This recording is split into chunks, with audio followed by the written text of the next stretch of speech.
All praises to Yahweh Bahashem Yahweh Shai. So it says right here, IRGC Navy Commander announces the Strait of Hormuz is closed.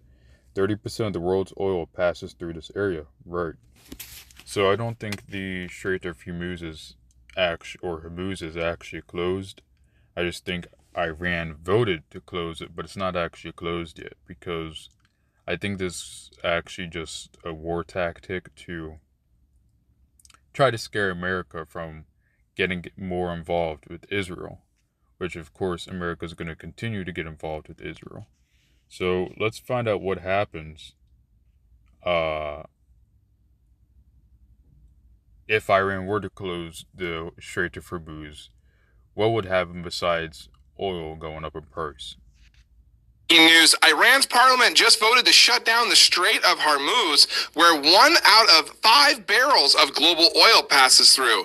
If this goes through, Americans could see gas prices spike to $6, $7, even $8 a gallon. This isn't speculation. This is what experts are warning right now. Crude oil could soar to $200 a barrel, and the impact could hit U.S. drivers in a matter of days. The move comes after President Trump ordered U.S. strikes on Iran's nuclear sites. Iran is threatening to retaliate, not with bombs, but with oil for now. Right now, the strait is still open, but Iran's military says it's ready to enforce the closure whenever necessary. Final decision rests with Iran's Supreme National Security Council. If they sign off, we'll be looking at a global energy crisis. The U.S. Navy is already monitoring the waters, and the entire oil market is on edge. If this goes forward, it won't just be a Middle East problem. It will hit your wallet, your gas tank, and the entire economy. Follow me for the latest, because this could escalate fast. Make sure you follow me on Instagram. Right, so even though it hasn't happened yet, this is what would happen if Iran shut down the Strait of Hormuz, right? And the thing is the one of the major things he mentioned was not just the oil going up in price, but the economy. We know that this economy cannot last and is meant to go away for the incoming beast system, right? So let's get a video right here. Not video, but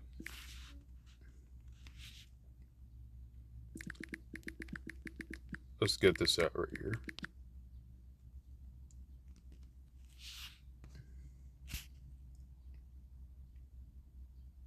Right, and I think we're gonna get, let's get the NLT, right?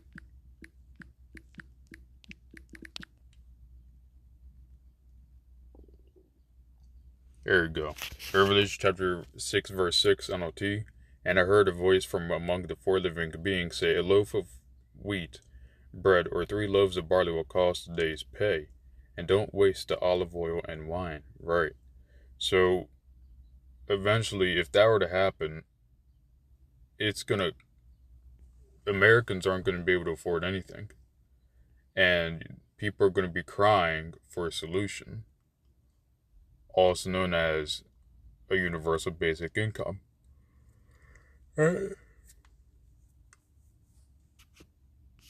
Slovakia. So, and we also know this war will continue to escalate, because we had Palantir, we had people from Palantir, OpenAI, I believe Meta, right?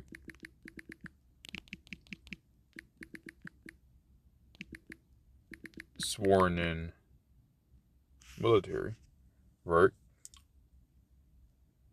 Right, so U.S. Army appoints Palantir, Meta, OpenAI executives as lieutenant colonels.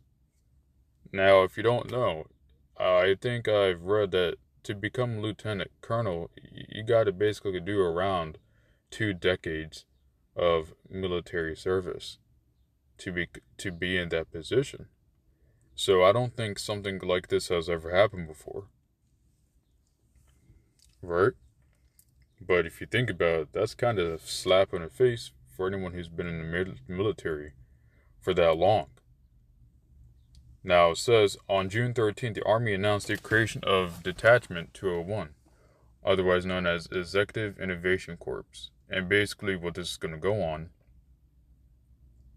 4 ultra-wealthy executives from top tech companies were sworn into the unit ahead of President Trump's heavily promoted military parade, which was sponsored by Palantir. Right? So if you don't know what Palantir is a super data harvesting AI, right? Or they not I don't want to say AI, but basically Palantir, they if you know how Facebook, stalks you and takes your data, right, to sell you ads or to show you ads that you may like. Well, Palantir does it on a level times 100 or even 1,000, right? So they keep watch on how long you scroll, on how long you look at something, on how long you don't look at something, on how long you watch something, and on how your taste change. Basically, they constantly keep data upon you. And then Palantir had their own AI coming too. So, it says right here, we're reading. The Army's top spokesman declared that Slovakia being created to bring in tech innovation executives leaders to help the Army. Right, so basically they're trying to bring AI into the military and incorporate more so AI along with the Army. And the reason I brought this up is because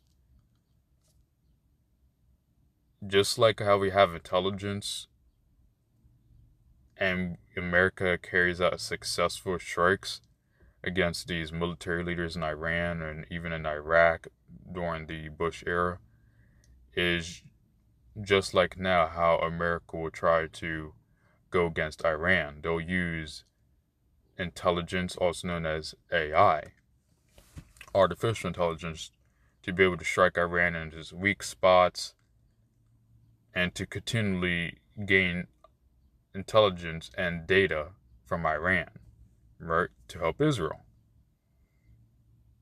So that's what I want to bring out so far. And as you can see, Trump is threatening not threatening, but he's showing his military might, right? However, we know according to the Bible, a war with Iran is a war that cannot be won. And we know that America will be destroyed in 1 hour, right? And that a war with Iran is actually World War III. Alright? But we know that this isn't going to slow down. For I believe there's a ceasefire and then it's already over. I could be wrong, but I'm pretty sure it's already over. And ceasefires are usually just an agreement to basically have both sides stock up on their missiles and ammunition. So I hope this lesson was edifying. All praises to Yahweh, Bahashem, Yahweh Shai. I hope this lesson was edifying to the hopeful elect and the elect. Shalom.